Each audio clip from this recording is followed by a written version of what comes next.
Good morning, students. Yesterday we have seen different formulas like atomic mass unit, gram equivalent weight, etc. ठीक है. Today we will discuss about the mole concept. ठीक है. Actually mole concept, literal meaning of mole is छुछुंदर. ये topic अगर समझ में आ गया, ठीक से पढ़ लिए तो आ गया, नहीं तो फिर यह आपको तंग करेगा मोल कंसेप्ट. ठीक है, तो इसको ठीक से देख लेना है. तो सबसे पहले तो हम लोग देखेंगे कि ये मोल है क्या. तो ये कि यूनिट हो गया to measure the physical quantity of chemical substance. कोई भी केमिकल सब्सटेंस कितना है उसको मेजर करने के लिए एक यूनिट है, और ये यूनिट आपका मोल कंसेप्ट है. ठीक है, क्या है आपका ये मोल कहलाता है. ठीक है, तो ये मोल है क्या. तो the amount of substance that contains the same number of chemical entities whether it is atom, molecule or ion as the number of atom present in 12 gram of C12 isotopes. C12 isotopes के 12 gram atom में, ठीक है, amount में जितने number of atom present होंगे उसी number of atom को, ठीक है, हम लोग क्या कह देते हैं, 1 मोल कह देते हैं. अगर एटम है तो 1 मोल एटम कहला जाएगा. मॉलिक्यूल है तो 1 मोल मॉलिक्यूल हो जाएगा. अगर आयन है तो 1 मोल आयन कहला जाएगा. What is mole? The amount of substance that contains in the same number of chemical entities as the number of atoms present in 12 gram of C12 isotopes ना. और एक वर्ड आता है आपको एवोगैड्रो नंबर. ठीक है, the number of atom present in 1 gram of atom of an element is known as Avogadro number. ठीक है, किसी भी एलिमेंट में 1 gram of an atom of element में जितने नंबर ऑफ एटम प्रेजेंट होते हैं उसी को हम लोग एवोगैड्रो नंबर कहते हैं. And it is equal to 6.022 या 023 इंटू 10 टू द पावर 23. ठीक है, तो इस नंबर ऑफ एटम को हम लोग क्या कहते हैं, एवोगैड्रो नंबर कहते हैं. और ये है क्या, तो the number of atoms present in 1 gram atom of an element. किसी भी एलिमेंट के 1 ग्राम एटम में जितने नंबर ऑफ एटम उसमें प्रेजेंट होते हैं उसी को हम लोग एवोगैड्रो नंबर कहते हैं. ठीक है, और the number of molecule present in 1 gram molecule. ठीक है, 1 ग्राम कोई मॉलिक्यूल ले ले, उसमें जितने नंबर ऑफ मॉलिक्यूल होंगे तो उसी को हम लोग कह देंगे एवोगैड्रो नंबर. या और कैसे इसको डिफाइन कर सकते हैं हम लोग, 1 ग्राम आयन ले लिए, ठीक है, उसमें जितने नंबर ऑफ आयन्स होंगे, ठीक है, उसी को हम लोग एवोगैड्रो नंबर कह देंगे. ठीक है, 1 mole of substance is called Avogadro number. और उसी को भी हम लोग 1 मोल में जितने नंबर होते हैं उसी को हम लोग एवोगैड्रो नंबर कह देते हैं. और यह कितना के बराबर है, तो इट इज इक्वल टू 6.022 या 23 इंटू 10 टू द पावर 23. ठीक है, thus a mole contains 6.023 into 10 to the power 23 units. These unit can be atom, molecule, ion, electron or anything else. ठीक है, तो इसी को हम लोग क्या कहते हैं, 1 मोल कहते हैं. तो मोल का डेफिनेशन आपको कई तरह का आ रहा है, सब याद भी रखना है आपको. ये आपको एवोगैड्रो नंबर के टर्म्स में उसका कंसेप्ट ये हो जाएगा, आपका डेफिनेशन हो जाएगा. वॉल्यूम के रिस्पेक्ट में उसका डेफिनेशन हो जाएगा. इसके बाद उसका वेट के रिस्पेक्ट में डेफिनेशन हो जाएगा. ठीक है, तो 12 पीसी जो है मिर्ची, जैसे 12 पीस मिर्ची ले लिए, मोल कंसेप्ट ही समझा रहा हूँ अभी. तो 12 पीस मिर्ची ले लिए तो हार्डली 100 ग्राम का होगा ये मिर्ची. ठीक है ना, जिसको हम लोग मरचाई कहते हैं. 12 पीस लौकी ले लिए तो सपोज कि 24 किलोग्राम लौकी हुआ. ठीक है, और 12 पीस मार्बल ले लिए अंटा, तो 250 ग्राम मार्बल हो रहा है आपका यहाँ पर. 12 पीस रसगुल्ला ले लिए. ठीक है, आप में से बहुतों को मुंह में पानी भी आ गया होगा, खासकर राजमनी का तो पानी जरूर आ गया होगा रसगुल्ला का नाम सुन के. 12 पीस रसगुल्ला, 1 केजी सपोज की रसगुल्ला, बड़का वाला रसगुल्ला है. ठीक है, देखो यहाँ पर 12 पीस बराबर 1 दर्जन. यहाँ पर दर्जन सेम है, एक ही दर्जन का क्वांटिटी है ना. हर मिर्ची हुआ, लौकी हुआ, मार्बल हुआ, रसगुल्ला हुआ, सब 12 पीस 1 दर्जन लिए हुए, लेकिन देखो वेट अलग अलग हो गया. तो उसी तरह से जो मोल जो होता है, 1 मोल में जो डिफरेंट सब्सटेंस होंगे उसका वेट अलग अलग होता है. ये वेट के रेस्पेक्ट में डिफिनेशन हो गया. जैसे कॉस्टिक सोडा ले लिए NaOH, तो 40 ग्राम कॉस्टिक सोडा बराबर 1 मोल हो जाएगा. कैल्शियम कार्बोनेट ले लिए तो 100 ग्राम कैल्शियम कार्बोनेट लेंगे तब वो 1 मोल के बराबर हो जाएगा ना। इसी तरह के सल्फ्यूरिक एसिड हो गया तो 98 ग्राम सल्फ्यूरिक एसिड लेंगे तब वो 1 मोल का बराबर होगा। तो number of mole remain same रहेगा but the weight of the different substances will be different. ठीक है, ये डिफरेंट हो जाता है, यानी कि जो इधर देख रहे हो वेट वही वेरी कर रहा है। ठीक है, ये वेट देख रहे हैं क्या वेरी कर रहा है, वेरिएबल हो गया ये आपका। A mole of hydrogen atom means 6.023 into 10 to the power 23 hydrogen atom. 1 mole of hydrogen molecule means 6.023 into 10 to the power 23 hydrogen molecule. 1 mole of potassium ion means 6.023 into 10 to the power 23 potassium ion. 1 mole of electron ion means 6.023 into 10 to the power 23 electrons. चलिए, मोल और मास में क्या relation है उसको हम लोग देखेंगे। अगर कोई किसी भी सब्सटेंस का मास दिया हुआ हो उसको मोल में कन्वर्ट करना हो तो उसको डिवाइड कर देंगे किससे, फॉर्मूला मास से। ठीक है, और अगर मोल दिया हुआ हो उसको मास में कन्वर्ट करना हो तो मल्टीप्लाई कर देंगे किससे, फॉर्मूला मास से। यानी कि अंदर जाने के लिए डिवाइड, बाहर निकलने के लिए क्या हो गया, मल्टीप्लाई। ठीक है, अब देखिए वॉल्यूम है, किसी भी गैस का वॉल्यूम STP पर जो होता है 22.4 लीटर होता है। ठीक है, तो अगर हम लोग यहाँ पर वॉल्यूम की बात करें, ठीक है, तो अगर वॉल्यूम दिया हुआ हो मोल में कन्वर्ट करना हो तो हम लोग डिवाइड कर देंगे कितना से, 22.4 लीटर से। ठीक है, अगर आपका मोल दिया हो वॉल्यूम में बदलना हो STP पर तो मल्टीप्लाई कर देंगे 22.4 लीटर से। ठीक है, अब आ जाइए यहाँ पर आप देखिए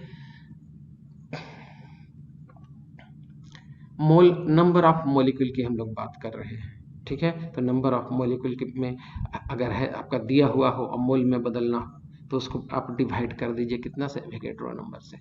ठीक है, Na मतलब एवोगैड्रो नंबर, और मोल दिया हुआ हो नंबर ऑफ मॉलिक्यूल में बदलना हो तो मल्टीप्लाई कर दीजिए इसको एवोगैड्रो नंबर से। तो हर जगह अंदर जाने के लिए डिवाइड है, देखो यहाँ डिवाइड, यहाँ डिवाइड, यहाँ डिवाइड, बाहर निकलने के लिए क्या हो गया, मल्टीप्लाई, बाहर निकलने के लिए मल्टीप्लाई, बाहर निकलने के लिए मल्टीप्लाई। व्हाट इज मोल, ये मोल है क्या, तो it is the quantity present in 1 molecule of a substance. ठीक है, तो एक मोलिकुलर सब्सटेंस में जितने क्वांटिटी होंगे उसी को हम लोग 1 मोल कहेंगे। What is mole, it is volume of 1 mole of gaseous substances at STP. What is mole, तो it is a quantity which contains 1 Avogadro number ना, नंबर ऑफ एटम और molecule present in Avogadro number के बराबर होगा तो उसको हम लोग मोल कह देंगे। तो यही चीज हो गया आपका। और अगर हमको जैसे देखो मास दिया हुआ हो और हमको ये वॉल्यूम निकालना हो तो मास को पहले डिवाइड कर देंगे तो मोल निकल गया, और मोल को मल्टीप्लाई कर देंगे 22.4 लीटर से तो वॉल्यूम निकल गया। उसी तरह से यहाँ से हम लोग यहाँ जा सकते हैं, यहाँ से हमको यहाँ आना है तो पहले मास को डिवाइड कर देंगे फॉर्मूला मास से तो यह मोल में बदल जाएगा। मोल को हम लोग मल्टीप्लाई कर देंगे तो नंबर ऑफ मोलिक्यूल निकल जाएगा। नंबर ऑफ मोलिक्यूल में डिवाइड कर देंगे हम लोग एवोगैड्रो नंबर से तो मोल में बदल जाएगा। मोल को मल्टीप्लाई कर देंगे फॉर्मूला मास से तो यह मास में बदल जाएगा। ठीक है, relation between number of moles and equivalent. ठीक है, नंबर ऑफ मोल बराबर weight in gram divided by gram molecular weight ना। तो फॉर्मूला अलग बनाना बहुत आसान है, तो हम इसी में फॉर्मूला बनाने के लिए तुम लोग को सिखा देते हैं। देखो यही ना था, अब हमको मोल निकालना है तो मोल बराबर क्या होगा, मास अपॉन फॉर्मूला मास। मोल निकालना है तो मोल बराबर क्या हो जाएगा, volume at STP divided by 22.4 litre. Mole बराबर तीसरा फार्मूला क्या हो जाएगा, मोल बराबर number of molecule divided by Avogadro number. 3 formula हो गया, और 3 फार्मूला से आपको 80% क्वेश्चन सॉल्व हो जाएगा मोल का। बस इतना ही याद रखिए, और बाकी तो यूनिटरी सिस्टम पर कुछ होता है। Relation between number of mole and equivalent. ठीक है, तो इक्विवेलेंट वेट के रिस्पेक्ट में अगर मोल देखेंगे तो नंबर ऑफ मोल बराबर होगा weight in gram divided by gram molecular weight. Number of equivalents बराबर weight in gram divided by gram equivalent weight. ठीक है, ये कन्वर्ट किया हुआ है आपको, जहाँ x हो गया एसिडिटी या बेसिसिटी ना, या वैलेंसी। ठीक है, तो हम लोग इक्विवेलेंट वेट का फॉर्मूला देखे थे, ग्राम इक्विवेलेंट वेट बराबर क्या था, मोलिकुलर वेट ले लिए थे, उसमें हम लोग वैलेंसी से डिवाइड कर दिए थे, या एसिडिटी से या बेसिसिटी से। एसिडिटी क्या है, तो number of replaceable hydroxide ion in base. Basicity क्या है? Number of replaceable hydrogen atom present in acid, जैसे H2SO4, इसका बेसिसिटी यहाँ 2 हो गया ना, 2 हाइड्रोजन रिप्लेसेबल है। HCl बेसिसिटी उसका 1 हो गया, एक रिप्लेसेबल हाइड्रोजन है। वैलेंसी X हो गया ना, वैलेंसी किसी का +2 होगा तो किसी का +1 होगा, इस तरह सल्फेट है -2 हो जाएगा, नाइट्रेट है -1 हो जाएगा। अब आ जाइए आप इक्विवेलेंट अपॉन मोल बराबर weight upon gram molecular weight divided by x into gram molecular weight upon W बराबर x, नंबर ऑफ इक्विवेलेंट बराबर number of moles into x, यही काई है। एक्चुअली x नहीं काई पढ़ना चाहिए, वो मोल फ्रैक्शन होता है। ठीक है, आगे हम पढ़ाएंगे कि मोल फ्रैक्शन क्या है। Standard temperature and pressure, STP और NTP। STP क्या है? Standard temperature and pressure. NTP क्या हो गया? Normal temperature and pressure. Standard temperature बोला जाता है आपको 298 केल्विन को, ठीक है, यानी रूम टेम्परेचर को। रूम टेम्परेचर कितना होता है? तो 25 डिग्री सेल्सियस होता है, उसी को NTP भी कहते हैं हम लोग। यही हो गया टेम्परेचर। हाँ, temperature 273, temperature of 273 and the pressure of 180 are taken. हाँ, प्रेशर जो होता है यहाँ पर गलत है, ठीक है, 298 केल्विन होता है, यहाँ पर टेम्परेचर गलत दिया हुआ है। तो क्या कहा जाता है आपको? एटमॉस्फेरिक प्रेशर 1 हो या क्या कहा, एटमॉस्फेरिक प्रेशर 1 बार हो, ठीक है, इसी को हम लोग क्या कहते हैं? तो इसी को हम लोग स्टैंडर्ड टेम्परेचर कहते हैं, 298 केल्विन को, 1 एटमॉस्फेरिक प्रेशर को। ठीक है, सुधार दिया हूँ इसको, मतलब बार बार यही आता रहेगा।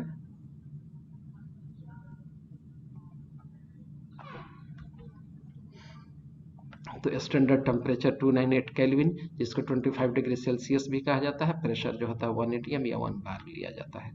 ठीक है, formula wait, the formula weight of a substance is the total mass of all atoms present in the chemical formula of the substance. ठीक है, तो इसी को हम लोग फॉर्मूला ऑफ द सब्सटेंस कहते हैं, molar mass. The mass of 1 mole of a substance is called its molar mass. The unit of molar mass और ग्राम per mole or kg per mole. The mass of 1 mole of a substance is called molar. किसी भी एक मोल formula में जो मास होगा molar mass हो जाएगा, बस इतना सिंपली याद रखो। यूनिट्स हो गया तुम्हारा ग्राम पर मोल, केजी पर मोल, जो याद जिसमें कन्वर्ट चाहे कर सकते हो। Therefore molar mass is equal to atomic mass or molecular mass expressed in gram depends on whether the substance contains atom or molecule। ठीक है, 1 मोल एटम बराबर क्या हो गया? 6.022 into 10⁻23 atom. Gram atomic weight हो जाएगा 22.4 लीटर एट STP, 1 ली for gas और 1 ग्राम एटम के लिए होता है। ठीक है, तो ये हम लोग पहले ही मैं पढ़ा चुका हूँ। 1 मोल ऑफ CO2 बराबर हो जाएगा 6.022 इंटू 10⁻23 मोलिकुल या 44 ग्राम या 22.4 litre at STP। Percentage composition of an element or constituent in compound is number of parts by mass of the element or the constituent present in 100 parts by mass of the compound। किसी भी compound में कोई, जैसे 100 ग्राम calcium, 40 ग्राम caustic soda ले लो, ठीक है, तो 40 ग्राम में सोडियम कितना हो गया? 23 ग्राम। ऑक्सीजन कितना हो गया? 16 ग्राम। हाइड्रोजन कितना हो गया? 1। तो उसका परसेंटेज नहीं निकाल सकते हैं कि 100 में कितना होगा, यही तो है percentage composition. If a percentage composition of any element और constituent in the compound is the number of parts by mass of that element or constituent present in 100 parts by mass of the compound। तो 40 में इतना तो 100 में कितना, आराम से निकल जाएगा आपको। ठीक है, तो परसेंटेज कंपोजिशन क्या है? The mass the percentage by mass of each element in the compound. ठीक है, और परसेंटेज निकाल, जैसे पूरा एक टुकड़ा ले लिए, कई एक पार्ट में है, तो 100 में कितना होगा ना, उसका परसेंटेज हम लोग निकाल सकते हैं। 1 2 3 4 5 पार्ट में इसको बांटा गया है, 5 पार्ट है, ठीक है, तो उसमें 100 में कितना यूनिटरी सिस्टम से आसानी से निकल सकते हैं, पार्ट अपॉन होल इंटू 100 से मल्टीप्लाई कर देंगे। जैसे यहाँ 5 पार्ट है तो 5, ये आपका एक पार्ट, टोटल पार्ट का वेट कितना है और 5 पार्ट में से एक पार्ट का परसेंटेज या अमाउंट कितना है डिवाइड करके उसको 100 से मल्टीप्लाई कर देंगे। जैसे देख लो ये NaOH में 40 ग्राम हो गया, तो 40 ग्राम में सोडियम कितना है 23 ग्राम, तो 23/40 इंटू 100 करके निकल जाएगा सबको। परसेंटेज कंपोजिशन ऑफ कंपाउंड और molecule, mass of element in 1 mole divided by mass of 1 mole into 100%। It can be calculated by following 2 steps. ठीक है, सबसे पहले हम लोग करते क्या है, जो एलिमेंट है जिसका परसेंटेज कंपोजिशन निकालना है उसको हम लोग अलग अलग लिख दिए, ठीक है, उसका फिर हम लोग एटॉमिक मास लिख देते हैं। एटॉमिक मास लिखने के बाद वह कितना परसेंटेज है वो लिख दिए। इसके बाद हम लोग उसका मोल निकालते हैं, तो मोल निकालने के लिए जो उसका परसेंटेज है उस परसेंटेज में हम लोग उसका फॉर्मूला वेट से डिवाइड कर दिए तो मोल निकल गया। जो सबसे छोटा मोल है उससे सब में डिवाइड कर दिए और हम लोग रेशियो निकाल दिए, तो इच कंस्टिट्यूएंट एलिमेंट का रेशियो कितना वो निकल जाएगा, तो फॉर्मूला निकल जाएगा उसका। ठीक है, देखिए पहला हो गया calculate the molar mass of compound from its formula, उस फार्मूला के हिसाब से उसका फार्मूला मास कैलकुलेट कर दीजिए। दूसरा स्टेप आप ले लीजिए, calculate the percentage of the element और the constituent by applying the following relation. Percentage of the element बराबर क्या हो गया, number of parts by mass of the element or the constituent divided by molar mass of the compound into 100 ना। इससे करके जैसे भी कॉस्टिक सोडा में बताए 23 हो गया, 23/40 इंटू 100, इस तरह से हो गया आपका। जैसे देख लो यहाँ पर एक ठोक करके दिखला देते हैं,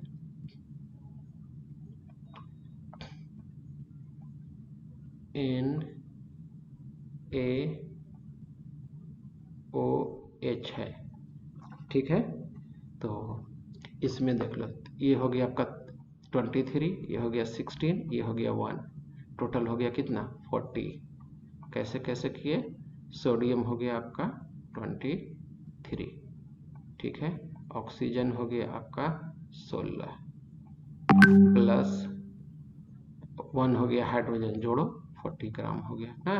तो अब इसी का हमको परसेंटेज सपोज का सोडियम का निकालना है, तो क्या कहा जाता है, 40 ग्राम में सोडियम है 23 ग्राम, तो 100 में कितना निकल जाएगा आराम से यूनिटरी सिस्टम से, तो यही ना हो गया आपका, ये हो गया 23, ये हो गया टोटल कितना हो गया 40 ना, यही हो गया 100 से हम लोग मल्टीप्लाई कर दिए, परसेंटेज निकल गया इसका। ठीक है, सिंपल प्रॉब्लम देख लीजिए, calculate the percentage composition of various element in magnesium sulphate. ठीक है, मैग्नीशियम सल्फेट में आपको देखना है इसका कंपोजिशन ना, परसेंटेज सिंपली ये आपका क्या कहा जाता है, एलिमेंट का किस एलिमेंट का कितना परसेंटेज है, यानी कि परसेंटेज कंपोजिशन निकालना हम लोग का। तो सबसे पहले इसका मोलिकुलर वेट निकाल दीजिए, मैग्नीशियम का 24, ये हो गया आपका कितना 32, एक ऑक्सीजन का 16, तो 4 के लिए कितना हो जाएगा 16 चौके 64 हो जाएगा, ये इतना हो जाएगा आपको। ठीक है, तो देखिए कि करके देख लेता हूँ मैं, मोलिकुलर मास निकाल दिए 120 आ गया। आप परसेंटेज ऑफ मैग्नीशियम निकाल दिए, तो मैग्नीशियम कितना है 24, 24/120 इंटू 100 ना, इस तरह से निकाल दिए हम लोग। तो आपका कितना आ गया 20% आ गया। परसेंटेज ऑफ सल्फर इसी तरह से निकाल दिए, तो 26.67% आ गया। परसेंटेज ऑफ ऑक्सीजन निकाल दिए तो 53.33% आ गया। ठीक है, तो इस तरह से हर एक एलिमेंट का परसेंटेज निकल गया। प्रॉब्लम नंबर 2 हम लोग देखने जा रहे हैं, calculate the percentage of water of crystallization in the sample of blue vitriol. Blue vitriol में 5 molecules of water of crystallization है।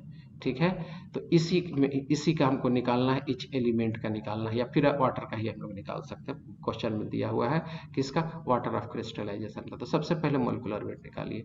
कॉपर का कितना हो गया, तो 63 होता है, कॉपर का 63 हो गया, पॉइंट दिला गया है बाई मिस्टेक। सल्फर का 32, एक आपका ऑक्सीजन का 16, 4 के लिए 4 से मल्टीप्लाई कर दिए, ठीक है, प्लस 5 मोलिकुल्स ऑफ वाटर, तो 1 मोलिकुल्स ऑफ वाटर में 18 ग्राम होता है और 5 से मल्टीप्लाई कर दिए 249.5 ग्राम हो गया। Number of parts by mass of water बराबर 5 इंटू 18 बराबर 90 ग्राम हो गया आपका, ये निकल गया, ठीक है। तो वाटर टोटल हो गया, वाटर का वेट कितना हो गया 90 ग्राम हो गया, तो आपका टोटल है 249, तो 249 में है ये 90 ग्राम, तो 1 में कितना होगा, तो 100 में कितना होगा, नहीं निकल जाएगा, इस तरह से निकाल दिए 36.07% इसका परसेंटेज का पोजीशन आ गया। अब हम लोग देखने जा रहे हैं empirical formula and molecular formula, ठीक है। तो इंपेरिकल फार्मूला और मॉलिक्यूलर फार्मूला, देखो किसी भी फार्मूला में का जो नंबर ऑफ एटम्स एग्जैक्ट नहीं मालूम हो, गुड मॉर्निंग मैम, तो उसको हम लोग इंपेरिकल फार्मूला कहते हैं। यह सिंपल रेशियो होता है, इंपेरिकल फार्मूला जो होता है यह आपका सिंपल रेशियो है, यह सिर्फ सिंपल रेशियो को बताता है आपको। Exact number of atom present in A compound can not be shown by the empirical formula, it is the ratio of the constituent particle of A compound. जैसे benzene C6H6 ना, तो इसका ratio निकाल दोगे तो कितना हो गया, CH आ गया, यही इसका इंपेरिकल फार्मूला हो गया। अब जैसे एसिटिलीन ले लो जिसको इथाइन कहते हैं, तो C2H2 उसका फार्मूला हो गया, ठीक है, रेशियो निकाल दो CH आ गया, तो CH इससे क्या मतलब हम लोग को नुकसान है, it does not tells the exact number of atom present in A molecule of that very compound. CH में भी ये आपका बेंजीन का भी फार्मूला CH आ जा रहा है, आपको एसिटिलीन का भी फार्मूला CH आ जा रहा है, ठीक है। तो इंपेरिकल फार्मूला के बहुत बड़ा डीमेरिट होता है। The formula which gives the relative number of atoms of various element in one molecule of the compound is called empirical formula, ठीक है। Represent the simplest whole number ratio of the various atoms present in a compound. The formula which gives the actual number of atoms of various elements present in one molecule of the compound is called molecular formula, ठीक है। तो molecular formula किसको कहेंगे, तो वैसा formula जो किसी भी कंपाउंड के एक मॉलिक्यूल में exact number of constituent element को जो बता दे, तो उसको हम लोग मॉलिक्यूलर फार्मूला कहते हैं। जैसे बेंजीन C6H6, कार्बन भी 6 हाइड्रोजन भी 6, तो ये हो गया molecular formula. Acetylene C6H6 exact number of, sorry C2H2 exact number of carbon और हाइड्रोजन बता रहा है, तो ये मॉलिक्यूलर फार्मूला हो गया। The formula which gives the actual number of atom of various element present in one molecule of the compound is called molecular formula. Molecular formula बराबर हो गया जैसे C2H6, और इंपेरिकल फार्मूला भी देख लीजिए इसका, ये हो गया आपका इथेन का फार्मूला, रेशियो निकाल दीजिए CH3 हो गया, ठीक है। ये इंपेरिकल फार्मूला हो गया किसका, इथेन का। C4H8 ब्यूटी 4 दूनी के 8 यानी कि ब्यूटीन ना, तो इसका रेशियो निकालिएगा तो CH2 आ गया, ब्यूटीन का हो गया। ये ग्लूकोज हो गया, ये और उसका इंपेरिकल फार्मूला हो गया। The molecular formula is always a multiple of the empirical formula, याद रखना। Molecular formula of benzene is C6H6. It means that one molecule of benzene has 6 carbon atom and 6 hydrogen atom. Empirical formula of benzene is CH. It means that carbon and hydrogen are present in the ratio of 1:1 in benzene. Benzene ये structure हो गया, molecular formula आप देख रहे हैं C6H6, empirical formula इसका CH हो गया, ठीक है। ये देख रहे हैं आप चार्ट जिसमें इंपेरिकल फार्मूला और मोलिकुलर फार्मूला दोनों दिया हुआ है। हाइड्रोजन पेरोक्साइड का OH हो जाएगा, जब empirical formula, molecular formula H2O होगा, ठीक है। इस तरह सारे कंपाउंड का दिया हुआ है, याद रखना जरूरी नहीं है, तो 4 याद हो गया तो ठीक है। फॉर्मूला ऑफ ए कंपाउंड कैसे कैलकुलेट करें हम लोग, तो इसके लिए मैं स्टेप पहले ही बता चुका हूँ कि सबसे पहले कंस्टिट्यूएंट एलिमेंट का सिंबल लिख दीजिए, उसका एटॉमिक वेट लिख दीजिए, इसके बाद परसेंटेज लिख दीजिए, इसके बाद परसेंटेज में एटॉमिक वेट से डिवाइड कर दीजिए, जो सबसे लोएस्ट वैल्यू आया उससे सारा में डिवाइड कर दीजिए, सिंपल रेशियो निकल गया। और इच सिंबल के सामने बगल में उसका रेशियो लिख दीजिए, ठीक है। अगर रेशियो फ्रैक्शन में आ रहा हो तो सारे रेशियो में ऐसे डिजिट से मल्टीप्लाई कर दीजिए कि वह होल नंबर में बदल जाए ना। आगे हम लोग देखेंगे इंपेरिकल फार्मूला कैसे कैलकुलेट होता है। And empirical formula is the simplest ratio of the element in compound, ठीक है। For example, the empirical formula for ethane is CH3. This formula cannot be reduced any further since it is already in the simplest ratio. Molecular formula. A molecular formula is the actual number of each atom in the molecules in a compound. For example, the molecular formula for ethane is C2H6. This formula tells us the actual number of each atom present in a molecule. तो सब समझा चुका हूं मैं. Calculating empirical formula, तो सारा step आपको बताया हुआ है. 4 बेसिक स्टेप्स होता है ना. पहला है परसेंटेज ऑफ मास, दूसरा है mass of mole. Mass percent to mass, percent को मास में बदल दीजिए, मास से मोल में बदल दीजिए. Divide each value, each mole by a smaller value to get the simple ratio. If ratio is in fraction, then multiply it by a whole number to convert into whole number digit. ठीक है, यही है description of the step. ठीक है, given the percentage composition of the compound, percent of the to mass में बदल दिए. ठीक है, एज्यूमिंग सम 100 ग्राम. इसके बाद मास को मोल में बदल दिए. यूज n बराबर m अपॉन mm. ठीक है, इसके बाद हम लोग करते क्या हैं कि डिवाइड कर देते हैं स्मॉल रेशियो, स्मॉल वैल्यू से. ठीक है, इसके बाद हम लोग होल नंबर आ जाता है.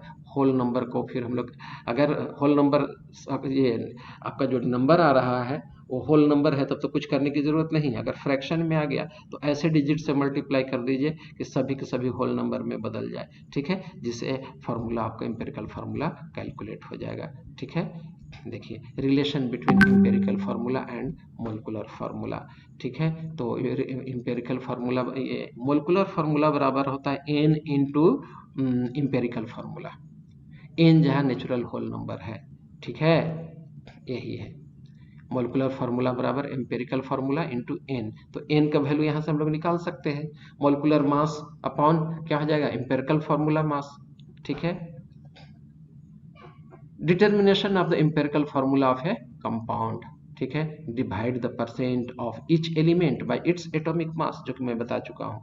इसके बाद जो डिवाइड करने के बाद जो मोल आया, उस मोल में सबसे छोटा वैल्यू है उससे सब में डिवाइड कर दीजिए तो सिंपल रेशियो निकल जाएगा ना. करके इसको देखेंगे हम लोग तो ज़्यादा अच्छा होगा. If any number obtained above is not a whole number, then multiply all the number by a suitable integer to get the whole number ratio. This ratio is simplest whole number ratio. The empirical formula of the compound is written with the help of this ratio. A compound contains C बराबर 71.23%, H बराबर 12.95% and oxygen बराबर कितना हो गया 15.81%. What is the empirical formula of the compound? ठीक है, आइए तो सबसे पहले देखो बेटा, यहाँ पर कार्बन है, ऐसे लिख दो, कार्बन लिख दो. ठीक है, हाइड्रोजन है, हाइड्रोजन लिख दो. ऑक्सीजन है, ऑक्सीजन लिख दो. अब इसका एटॉमिक वेट कितना होता है 12, तो यहाँ 12 लिख दो. इसके बाद आपका हाइड्रोजन का एटॉमिक वेट कितना है 1 लिख दो. ऑक्सीजन का कितना है 16 लिख दो. इस तरह से लिख दिए हम लोग. ठीक है, अब आ जाइए, परसेंटेज दिया हुआ है सबका. ये कितना है तो 71.23 है. ठीक है, वैल्यू लिख दिए इसका 23 इस तरह से. हाइड्रोजन का वैल्यू दिया हुआ है तुम्हारा 12.95. ठीक है, इसके बाद यहाँ हो गया, इसका दिया हुआ है 15.81. ठीक है, अब करते क्या है, परसेंटेज सबका दिया हुआ हम वेट निकला हुआ है. इन सब वेट से इसके परसेंटेज को डिवाइड कर दीजिए. देखिए ना, तो ये हम लोग इसका एटॉमिक वेट लिखते चले गए, उसका परसेंटेज लिख दिए और इस परसेंटेज को ही उसके मोल ये वेट से एटॉमिक मास से डिवाइड कर दिए, डिवाइड कर दिए, डिवाइड कर दिए. तो देखो ये इतना निकल गया, ये इतना निकल गया, ये इतना. सबसे छोटा यहाँ पर 0.098 है, 8 है, 0.988 है. इसमें सबसे डिवाइड करते चले जाओ. देखो डिवाइड कर दिए तो ये 6 आया, 13 आया, 1 आया ना. तो कार्बन कितना है यहाँ पर देख लो 6 है, तो यहाँ 6 लिख दिए. हाइड्रोजन कितना है 13, यहाँ 13 लिख दिए. ऑक्सीजन का रेशियो कितना आ रहा है 1, तो यहाँ 1 लिख दिए. ठीक है, the simplest formula of a compound containing 50% of element x atomic mass बराबर 10 and 50% of the element y atomic mass 20 is हम लोग को दूसरा हम लोग का प्रॉब्लम है ये ना। सिंपलेस्ट फार्मूला निकालना है कंपाउंड का जिसमें 50% x है, 50% एलिमेंट y है, एटॉमिक मास 20 है ना, तो उसका फार्मूला क्या होगा ये हम लोग को निकालना है। तो देख लीजिए x है, ठीक है, ये आपका एटॉमिक मास 10 दिया हुआ है, इसका 20 दिया हुआ, दोनों का परसेंटेज 50 में, तो 50/10 50/20 ना, ये आपका मोल निकल गया। ये क्या निकल गया? मोल निकल गया, रिलेटिव नंबर ऑफ एटम निकल गया। अब सिंपल रेशियो के लिए हम सबसे छोटा डिजिट चुन लिए, तो सबसे छोटा डिजिट 2.5 है, दोनों में डिवाइड कर दिए, ये 2 आ गया, ये 1 आ गया। इंपेरिकल फार्मूला क्या हो गया? x और y लिख दिए, x का वैल्यू कितना है 2, तो x के साथ 2 लिख दिए, y बराबर 1, तो 1 लिखना जरूरी नहीं है, यही फार्मूला आ गया आपका। नेक्स्ट है आपका ए compound of carbon, hydrogen and nitrogen contains these element in the ratio 9:1:3:5. Calculate the empirical formula. If its molecular mass is 108, then what will be the its molecular formula? तब empirical formula निकालना है और इसी को molecular formula में बदलना है। कैसे बदलेंगे तो आप देख लीजिए, कार्बन है, हाइड्रोजन है, नाइट्रोजन लिख दिए, एलिमेंट का रेशियो दिया हुआ है 9:1:3.5, ठीक है, ये लिख दिए। एटॉमिक मास यहाँ 12 ग्राम है, यहाँ 1 ग्राम है, यहाँ आपका 14 ग्राम है, ठीक है। रिलेटिव नंबर ऑफ एटम यहाँ आपका कितना है, तो करेंगे क्या, जो वैल्यू आपका एलिमेंट दिया उसका एटॉमिक मास से आप डिवाइड करते चले गए, एटॉमिक मास से, तो सबसे कम कौन आ गया, ये। तो सिंपल रेशियो के लिए करेंगे क्या, इस डिजिट से इन सबों में डिवाइड करते चले जाइए, तो देखिए यहाँ 3 आ गया, यहाँ 4 आ गया, यहाँ 1 आ गया, ठीक है। अब हमको फॉर्मूला लिखना है, तो इंपेरिकल फार्मूला क्या हो जाएगा आपका, कार्बन के नीचे 3 दे दीजिए, हाइड्रोजन कितना हो गया, ये आपका 4 हो गया, नाइट्रोजन कितना हो गया, 1 हो गया, तो यही इंपेरिकल फार्मूला हो गया C3H4n। अब हमको निकालना है इससे क्या, मोलिकुलर फार्मूला। तो मोलिकुलर फार्मूला मास आपको यहाँ दिया हुआ है, क्या दिया हुआ है, देखिए यहाँ पर मोलिकुलर फार्मूला मास दिया हुआ है, ठीक है। तो क्या कहा जाता है, मोलिकुलर फार्मूला मास आपका 100 दिया हुआ, तो n का वैल्यू आप जानते हैं, L बराबर क्या था आपका, तो n बराबर हो गया था आपका molecular formula mass, molecular formula mass upon empirical formula mass, ठीक है, एम्पिरिकल फार्मूला मास, ठीक है। अब आ जाओ C3H4n में, तो इसमें कार्बन का एक एटम का वेट होता है 12, प्रति 36, ये हो गया आपका 4, नाइट्रोजन का हो गया 14, सब जोड़ दिए, तो और ये हो गया तुम्हारा कितना 108, तो 108 में डिवाइड कर दीजिए इसके मास से, मोलिकुलर मास से ना, तो इसका मोलिकुलर मास कितना आ रहा था, तो 36, ये 36 हो गया, प्लस 1 हो गया, प्लस 14 हो गया, ठीक है, 6 4 10 11, एक हाथ में 1 4 और 1 5, 51 ना, इतना डिवाइडेड बाई 51, तो जो वैल्यू आ गया n का वैल्यू आ जाएगा, ठीक है। तो n का वैल्यू आ गया। अब हम लोग करेंगे क्या, मोलिकुलर फार्मूला बराबर n इंटू एम्पिरिकल फार्मूला, तो एम्पिरिकल फार्मूला C3H4n है, इसमें हम लोग इस वैल्यू से मल्टीप्लाई कर लेंगे, देख लो ये, ठीक है। तो तुम्हारा जो वैल्यू आया इसको डिवाइड करने से ऑलमोस्ट 2 आ रहा है ना, 54 आया है जी, इसका कहीं पर मिस्टेक हुआ है क्या, बाई द वे, तो 54 आया है, तो कितना हो गया तुम्हारा, ये वैल्यू इसका 2 आ गया, तो 2 मल्टीप्लाई कर देंगे इसके फार्मूला में, तो देखो ये फार्मूला निकल गया, ठीक है।